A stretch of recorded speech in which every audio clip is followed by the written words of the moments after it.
We had a guy named Terrence Timmerman, and they brought out in that era a jean called Faded Blue. I asked him, I said, how on earth did you ever get onto that color? He said, I have a sailboat, and my daughter is a teenager. And he said, I see her throwing her jeans off the end on a rope and dragging them in the salt water. And I said, what for? He said, that's what I asked her. She said, I like them soft. I like them soft and faded.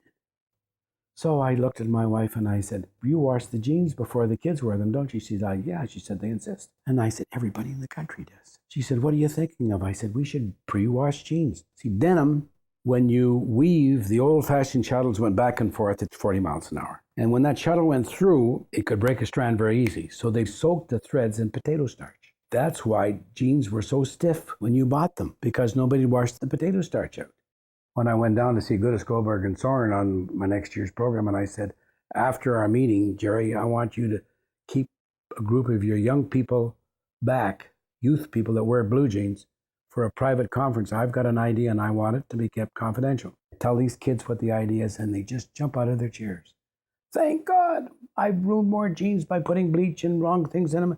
Oh God, I could just go in and buy them, and they were already shrunk to fit. So we had a little meeting after everybody went home, and I had sketched in a boring management meeting a wash tub, old-fashioned, with a scrub board in it with soap bubbles. I had 2 columns of names: wash out, bleach out, softies, you name it. And I said, I don't like any of the names I've got. So he's looking at me, he said, I'm looking at your wash tub you sketched. And he said, I can build a commercial out of that by going like this and throwing them up on the line. And he said, the name should be Scrubs. And I said, you're sure as hell close. He said, what do you mean I'm close? I said, it's not Jewish, you know. He says, so what would make it Jewish? I said, Scrubbies. The interesting thing was that Eaton's, I could never get in their door. In Montreal, the guy was starting to buy from us, and reluctantly. And I went to see him, and he looked at me and he said, I think you're absolutely right. I want 900 pair. 900 pair came into the Montreal store. It was unpacked on